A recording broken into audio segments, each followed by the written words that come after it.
sounds weird, but if you think in terms of these new charging pads I got for cell phones, you just drop your phone on the Yeah. pad and it charges it. The way they work is the pad emits a frequency, specific frequency. The phone has the batteries are tuned to that exact same frequency.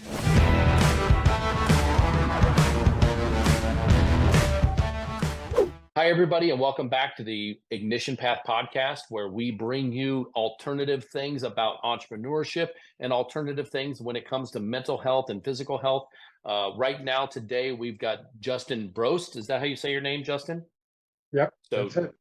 Justin Brost is shared with me on our initial call with a mutual friend some amazing thing that he's doing, and I want him to explain everything to you here. And Justin, go ahead and tell us about your background real quick, how it became an entrepreneurial path for you to be where you're at. So, like what you did prior to doing what you're doing now. Okay, so everybody assumes I had a job in science or medical, one of the two. I did commercial financing for 15 years before this. I'm, So at least you understand the money part of it, right? it's, it's a natural segue. And when I was independent, so I worked with a number of banks, lenders, mortgage companies, and I looked at it as a game. And when the game wasn't fun anymore, this thing popped up. And the long and the short of it is, it's a technology that was originally developed by Nikola Tesla in 1897. Back when Tesla did it, his bulb was about the size of a volleyball that you held onto, and it had bare copper wire coming off of it. It's high voltage. He had to build his own transformers, and there was no insulation that could hold up to that kind of a voltage. It just, dry out, flake away. And so we had to reinterpret it to today's technologies, today's materials, and so right off the bat, we were seeing amazing results with people. I mean, just So real quick, mind-boggling. just to go back to the physical and the medical portion of it, because everybody knows if they've watched at least one of my podcasts that I'm come from the medical background.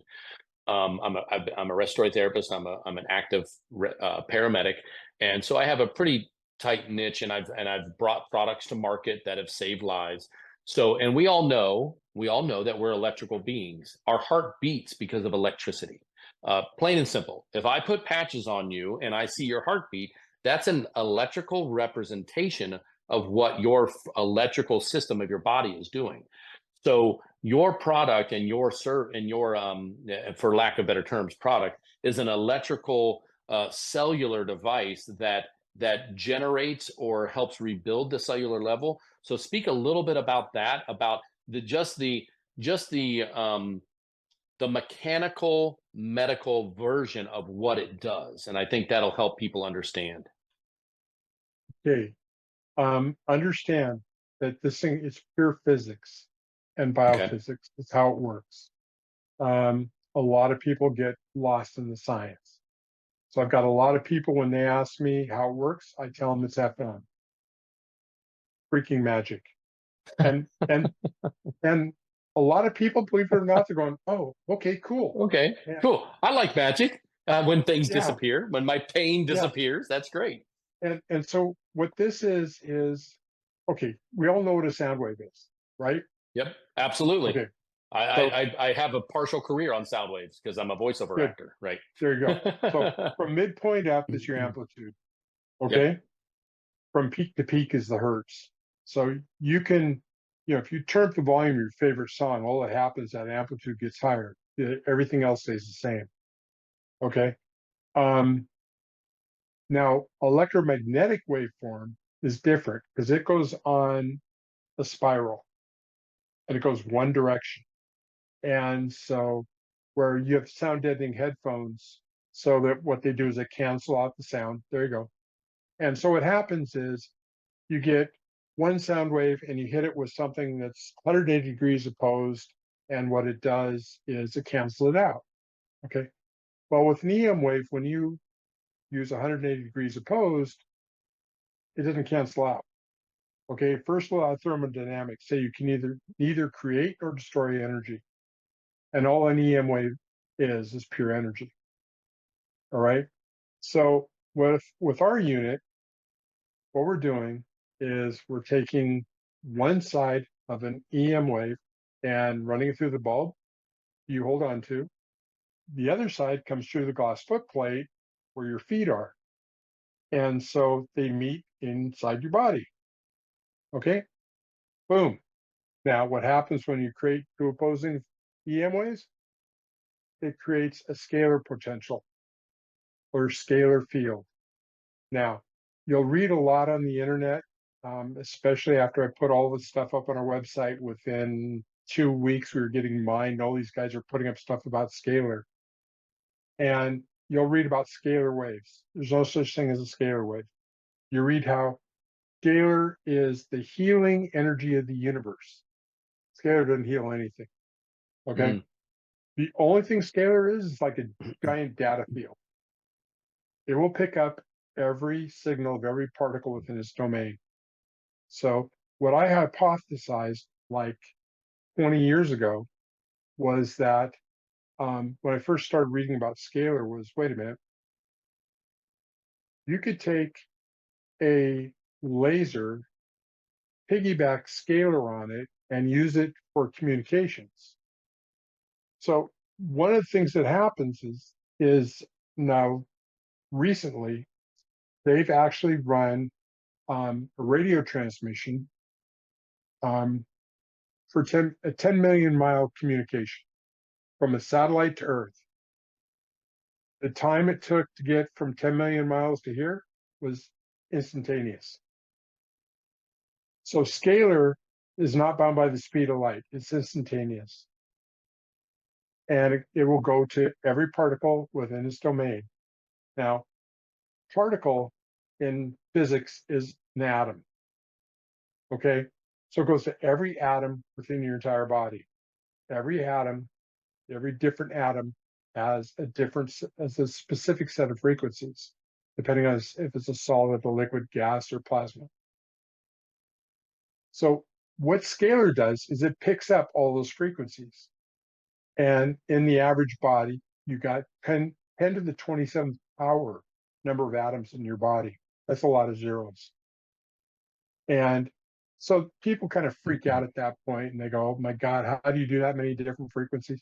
There's only so many frequencies in the periodic table, or so many atoms in the periodic table. Okay. And when you look at the periodic table, it's like, okay, so you're hopefully not going to have a lot of those things in your body. Like you're not going to have uranium, your plutonium, you're not going to, there's a lot of things you hope aren't in your body. Right. So what we're doing is we're taking all those frequencies that are now in this gigantic data field, and the only way to move, or in physics they call pump scalar, is with plasma. Our bulb you hold on to is like a plasma bulb. And so what it's doing is it's pumping the signals into our unit where they're amplified and then pumping them back into your system. That's all we're doing. Now, it sounds weird, but if you think in terms of these new charging pads I got for cell phones, you just drop your phone on the pad Yeah. and it charges it. Okay. Yep. The way they work is the pad emits a frequency, specific frequency. The phone has the batteries are tuned to that exact same frequency. To All it's receive that doing, frequency. Yeah. that's all it's doing, is raising the amplitude of the battery, which in turn raises the energy level of the battery. So like So when they talk about these the with that same concept of us dropping our phones on a pad, there actually is out there in the world, they're talking about this being like in airports. As you walk through airports, they have this magnetic energy that charges your phone automatically. So it's really no different than that, right? yeah, except it's not magnetic. It's Okay, okay. Samsung. That's kind of the fallacy of it. Samsung's actually working on a deal where they will they have a charging device that you don't have to come in contact with. So Right. you have it in, if you got it in your house, it'll keep your phone charged. And what Right. it's doing is putting out this signal, this frequency that your phone's going to pick up. It's going to, well, any, wireless device. And now the one thing to understand is these frequencies with atoms, they go at 5 day decimal places. Okay. There is no equipment manufactured today that can create a frequency specific enough to go out 8 decimal places. They're pretty much limited to 1 to 2 decimal places. That's it. So, and you've also got to look at the makeup of a cell. Okay, if you look at the cell wall, the makeup between the hydrophobic, hydrolytic parts of the cell is basically like a capacitor, technically, or an organic living battery. Okay. Now, what happens with any battery over time, your charge drops. Okay. That's why your flashlight eventually dies, your phone dies, etc. So, for us, it's like when you're 15, you get a cut in your hand, it heals in 2 or 3 days. When you're Right. 50, you get the exact same cut and it heals in 2 or 3 weeks. Weeks. Yeah. Yeah. I've When you're been there. 70, you get the same cut and it heals in 2 or 3 months. Okay. And so, I mean, that's what happens. So what we're trying to do is we're raising the amplitude of every atom in your body, therefore every molecule, therefore every part of a cell and every cell. And so what it relates to is raising the intracellular voltage of every cell in your body. Whole mental thing is like people ask us, why do we call it energetic fitness systems? Okay. Well, you've got physical fitness, you got mental fitness, and you got energetic fitness, and they all work together. So, example, we had a woman who was actually a PhD. She has extreme depression, extreme to the point to where, as she told me later, she would contemplate suicide 4 to 6 times every day, 7 days a week. Okay. And the only reason she hadn't killed herself was because her husband has post-polio syndrome, and she was the only one that could take care of him. So, okay, fine. She started using it. She got it took it to her home for her husband. And within a week, he went from being limited to the hospital bed down in their living room and either on hand crutches or in a wheelchair to drop in the wheelchair, drop in the hand crutches. They sent back the medical bed, and he was back upstairs sleeping in his own bed. Now, it took me a little bit to convince her to use it. She says, "No, it's for him. I don't want to use it up. You can't use this up. This is not a consumable product." And so I finally got her to use it, and within couple 2 or 3 sessions, her contemplation of suicide multiple times a day went to like maybe once a week, then to once a month, and then like months would go by without her even thinking about it.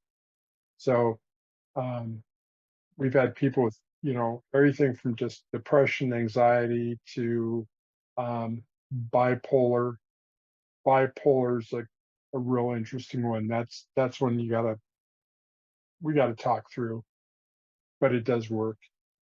So, I mean, any of that, it would not only help the physical aspect, but also the mental and emotional aspect of that whole process you're talking about.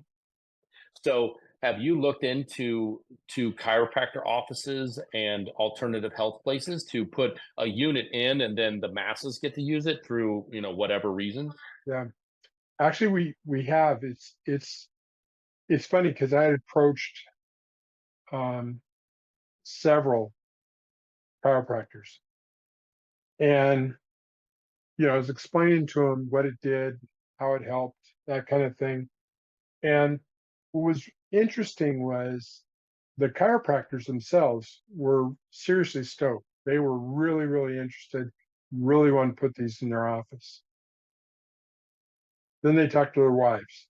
Okay. Their wives control the purse strings, and they shot it down. Not just, I mean, this isn't just one case. It happened multiple times because what they saw was a patient comes in, uses our equipment, and all of a sudden they feel so much better, they don't have to come back. Okay. And so that means we're going to lose money. And he says, and my argument was no, because your patients are going to be so much happier and they're going to feel so much better. You're going to end up bringing in more new patients, and you get more off of your first visit. So I mean, you'll actually make more money. And it was like they wouldn't look beyond the fact that they would lose clientele because the clients were not needing to come back for the chiropractic appointment. And it was crazy. And so what we're trying to do is actually we're hoping to go to an event in Boulder in October. And there's going to be, alternative health care professionals there. There's going to be, it's called Boulder Wellness Week, and it should be awesome. And I mean, everything from physical therapists, sports therapists, alternative medical, it's all going to be there. So Well, that was my that's next what, question when it comes to, I mean, chiropractor is my first stop for this, but then when it comes to physical therapists, so just a little bit of back history about me in the last 3 years. I'm as you know, and many of my listeners know that I'm a full time paramedic, and I was in the back of a truck in July 1st of 2021. Um, Fell in the back of my truck and went down into the stairwell and busted up both shoulders. So I had to have reconstructive surgery on both shoulders 1 year after another, right? So 2021, I had my first one, mind you, July. I didn't have surgery until November, but that was in the middle of COVID. So many things got postponed. And then my second surgery for my right shoulder, which was actually more affected than my left shoulder. That was the first shoulder that took the brunt. Plus, it had a previous surgery on it. So of course, insurances didn't approve it at the beginning because, oh, well, there's previous damage with that shoulder. This fall didn't cause that damage. I'm like, no, it did because it felt just fine prior, and prior to that fall, it felt just fine.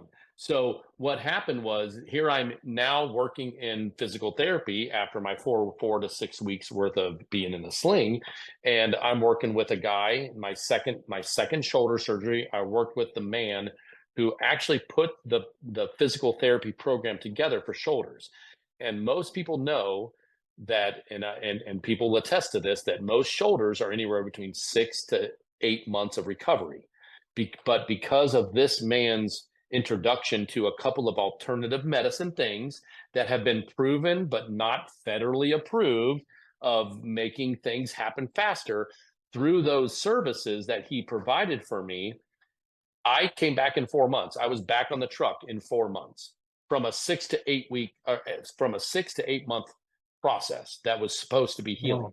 I was back in 4 months, lifting patients and doing everything I can, swinging a hammer, everything, right, on my other job. So so so of course chiropractic is a huge factor, but then when it comes to physical therapists that have finally, like this gentleman that was my physical therapist the second go around for my second shoulder, he had split off from the mainstream because not only reasons of lack of compensation for his services, when they told him that, you know what, the only way you can make more money is if you add more people to your schedule at the same time, where he wants to give individualized services and Right. charge blank amount of money per patient. He finally was like, you know what, that's not the way I roll. And he left and he started his own practice. Now, mind you, it took a while for it to get built up, but now he's got a private practice of physical therapy that is treating people and getting people back faster because of his alternative ways that have been proven through sport, through medical, through whatever reasons that he has found, that he has implemented these procedures to help you get back faster. And and it's great. So when it comes to physical therapists, like what is the direction of physical therapy that you're approaching as a whole? Well, okay, so you brought that up. I'll go to sports real quick. And um, I had a kid. I call him a kid. He was 21 years old at the time, and he was a soccer player, really high-end soccer player. Actually, Seattle Sounders had offered him a walk-on position to play, and um, he had gotten hurt. He had pulled his hamstring, um, and so he had actually called and said, "Yeah, I got a hamstring pull. I'm not going to be able to see you next week." And it's like, okay. And he was seeing it for something completely different than our unit. And so he calls me up on Sunday and he says, I said, "How you doing?" He goes, "Not good." He says, "Went in and they did an MRI on me, and because they thought it was torn, and it wasn't torn, but it was the worst hamstring pull they'd seen in like forever. And they told me I'm on crutches for at least 2 weeks. I'm 6 to 8 weeks out before I can even start working out again. So I don't know when I'd be able to play. Does that thing you guys make actually work?" I said, "Yeah." He goes, "Can I come in and try it?" I said, "See you tomorrow." And so he came and saw us Monday, Tuesday, Wednesday, and Thursday. Um, and you know, there's a technique that we teach too. We call it focus session that we use, and he charged. And anyway, um, and it's like the first day he came, he's in crutches, and I says, "Keep using the crutches. If you feel better, keep using the crutches." So when he showed up on Tuesday, he wasn't no crutches. Of course, he's 21 years old and stupid. Um, by Thursday, he's like, I can tell this is really, really doing well. And what he didn't tell me was that weekend. So less than a week after getting injured, because he got hurt on no, I guess, yeah, no, it was 1 week exactly. Um, he played the full 90 minutes of 7 games over a 3-day period. And he said the last 10 minutes of the last match, he could feel it starting to tighten up a little bit. So he came back and saw us on Monday and then bought his own unit. So this was not one of the $20,000 units. It's one of our older units, but that's the way it works. We've seen that, so many times. We had a kid who was a pitcher in college, and his fastball was like 80, maybe 85 miles an hour. And it was he's in a 2-year college. He wanted to go to a 4-year college, and there's no way you're going to get on as a right-handed pitcher at 85 miles an hour. We worked with him for 2 weeks. I think we worked with him probably 5 times total. And he went out at what they call the NWAC All-Star. It's kind of a regional all-star game. They played 2 games, and he was the last pitcher of the last game. And he comes in, everybody had already seen him before, had all their scouting reports. They put away all their gear and stuff. First pitch comes in, and all you hear is this loud smack. And everybody kind of flipped their head around, all these coaches and scouts. And second pitch comes in, smack. They're all diving for their radar guns. And he was throwing 90-91, consistent.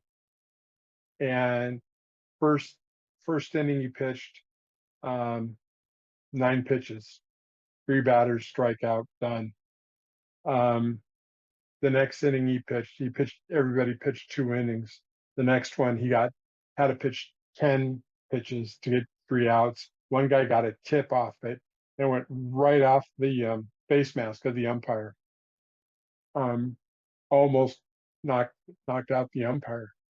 And so at the end of that, he's coming off. huge smile on his face, pointing at me like, and pretty excited. And this guy standing next to me says, "Is this your son?" And I says, "No, no, no. I've just been working with him." And he goes, "Well, I think I'm about to make his day." And what he was the head baseball coach for Washington State University, offered him a free ride scholarship for 2 years and everything paid. And he's a teacher. Got his teaching degree, and that's what he really wanted to do. Baseball is the way to pay for it. So you're muted. Well, Yeah, there you go. that is really cool. That is really cool. So So I've talked to a couple of trainers and therapists, and to get a kid from 85 to 91 would be like consistently, yeah. at least a year, 6 months, probably a year worth of work. And the only throwing he did during that 1 week period or 2 week period was what they call a soft toss and long toss. That's it. And it did not pitch a ball once until he got out there on the mound. Wow. And so, I mean, he was almost as surprised as I was when that first Well, pitch yeah. came in, Right, you know. right. Wow, that's So amazing. yeah.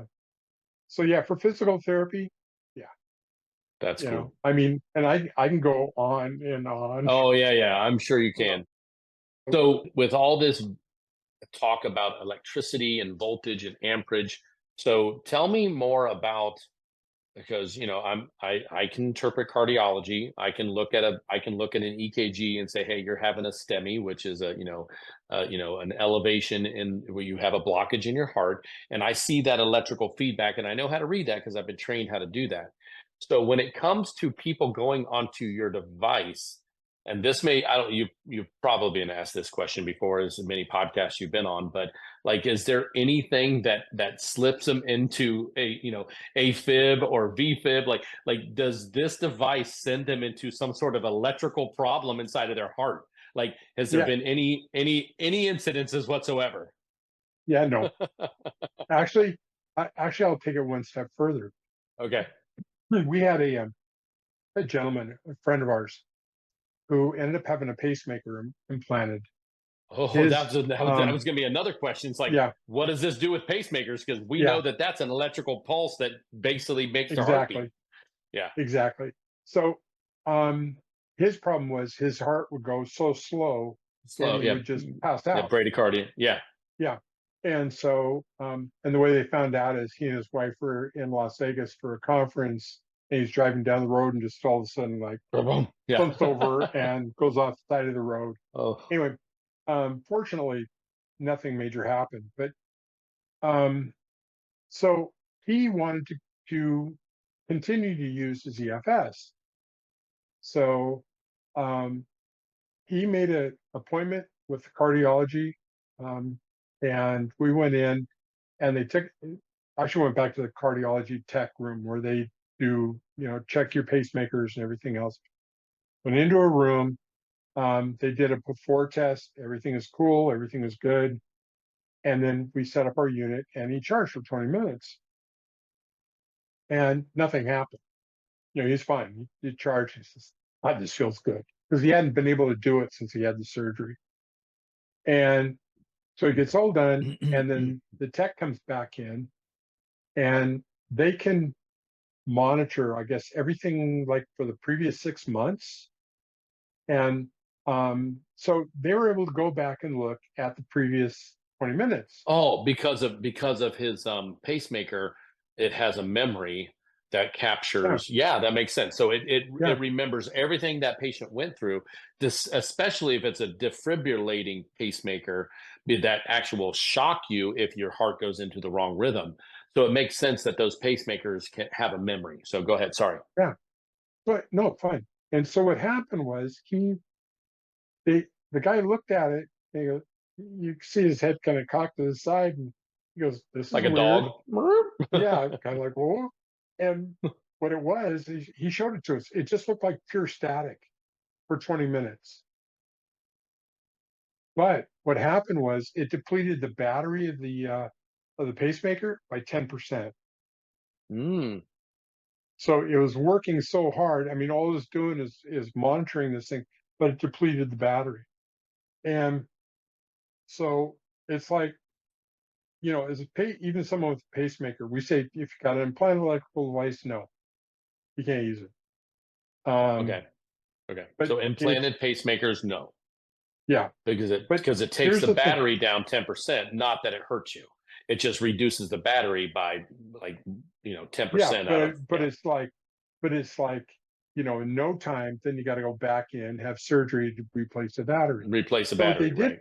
what they did was they gave him a magnetic ring. It's about yay big, and Yeah, they yeah. placed it They right shut over it the off. Yeah, they pacemaker, shut it off. shuts Yeah. it off, and he could charge. Yep. Yep. The only problem was you either tape it on or you kind of got to lay back, and it was, Yeah, for I don't know. whatever the pacemaker's doing. Yeah, that's But whew, that scares me. I mean, I have to shut off pacemakers, on my medic once in a while for whatever reason medically. In our protocol, we have like one or two spots where we actually take that magnet and shut off the pacemaker if it's misfiring or whatever. But yeah, that's still then you're still on high alert to the fact that you may be doing compressions next. So I wouldn't want to be doing that. yeah, But yeah, and that's so why we just tell people no. no, yeah, that's good to know. So, But but has it no ever triggered? incidences on, yeah, with No, no other than a pacemaker, you haven't had any incidences where people go into an a no. fibrillation or defibrillation or any type of syncope episodes or passing out or anything like that. Well, understand, we've been doing this for a fairly short period of time. We've only been doing this for 25 years. And so you got a limited number of Yeah. people you work with. I don't know how many thousands, but um, yeah, Well, no, heck, we've the never, medical field puts out studies on 3,000 people. So come on, yeah, the FDA approves stuff on not tens of thousands of people. We know that. So so for the FDA to be like, well, you don't have enough numbers, that's bullcrap. Because if you have over 3,000 people, there's 3,000 subjects that went into the PTSD PTSI study, and it's been proven that PTSI diagnosis saves lives more than a diagnosis of PTSD. And if anybody out there understand these letters that I'm saying, post-traumatic stress disorder kills more people than post-traumatic stress injury, just in the diagnosis alone. Because an injury you heal from. A yeah, disorder, you have a mental block of am I ever going to feel better? And you end up doing stupid shit to yourself or your family or whatever because of the D diagnosis. There's actually a physician on one of my podcasts that came on. He's in the middle of trying to change the name from from PTSD to PTSI, and he has proof with only about 300 people or 3,000 people, and but it's still proof. It's exponentially different of the lives that are saved with PTSI diagnosis compared to PTSD. So I know that's a little sidebar when it comes to the FDA and all their crap that they deal with, and something alternative like this that is physically and emotionally and visually showing differences in people, why they aren't sinking their teeth into this. And it's all big pharma, in my opinion, but I digress. yep. Crickets. I'll put cricket noises in there. Oh, yeah, yep. So I yeah, so you and I can talk for hours. I know we can, but I want to wrap this up for the podcast at least, and then we can take this offline again and have many more conversations, of course. And of course, I'm going to have you on my other podcast to talk about specifically what this does on the mental health side of things. So, and that's another place where I really sink my heart into is the mental health of the first responders. So that's going to be a whole nother conversation, not just physical repair, but mental health. And we'll go into that another time. But for now, I want to thank you so much for coming on and talking to us about this. And once again, tune in to the Ignition Path podcast and share with your friends, like, subscribe. And if anything you've heard during this podcast is something that resonates with you or anybody else you think needs to hear this, you know what? Go ahead and hit that share button and give that to them. So Justin, thanks so much for coming on the Ignition Path podcast, and I appreciate your time and all of your information. Take care. thank you. Appreciate it. Thank you for listening to Ignition Path, fueling the entrepreneurial fire.